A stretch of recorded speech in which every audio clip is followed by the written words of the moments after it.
Me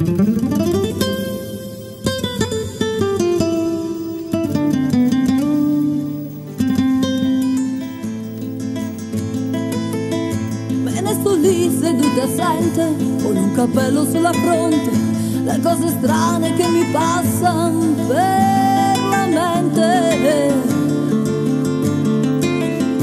Avrei una voglia di gridare, ma non capisco a quale scopo. Poi d'improvviso piango un poco e rido quasi fosse un gioco. Se sento voci non rispondo, io vivo in uno strano mondo dove ci sono pochi problemi, dove la gente non ha schemi. Ai ai ai ai. Non ho futuro né presente, io vivo adesso eternamente. E il mio passato ormai per me è distante. Ho tutto quello che mi serve, nemmeno il mago nel suo scrigno a quelle cose che io sogno e non capisco perché piango. Non so che cosa sia l'amore, io non capisco il batticuore. Per me un uomo rappresenta chi mi accudisce e mi sostenta. Ai ai ai ai. Ma ogni tanto sento che gli attimi neri della notte mi fanno fare azioni non esatte.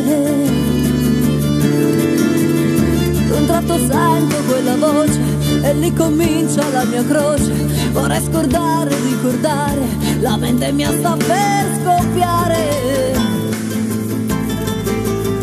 E spacco tutto ciò che trovo e a finirla poi ci provo. Tanto per me non c'è speranza di uscire mai da questa stanza. Yeah, yeah, yeah.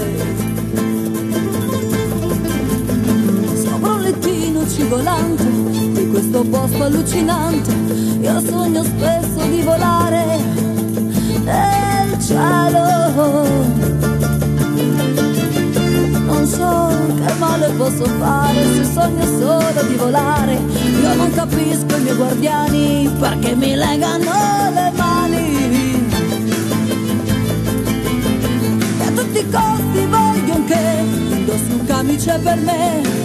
Le braccia indietro forte stringo e a questo punto sempre piango. Ai ai ai ai. E oddio, che grande confusione e che magnifica visione. Un'ombra chiara mi attraversa la mente. Le mani forti adesso mordo e per un attimo ricordo che un tempo forse non lontano qualcuno mi diceva t'amo. In un addio svanì la voce, scese nell'animo una pace. Ed è così che da quel Dio sono seduta e ferma qui.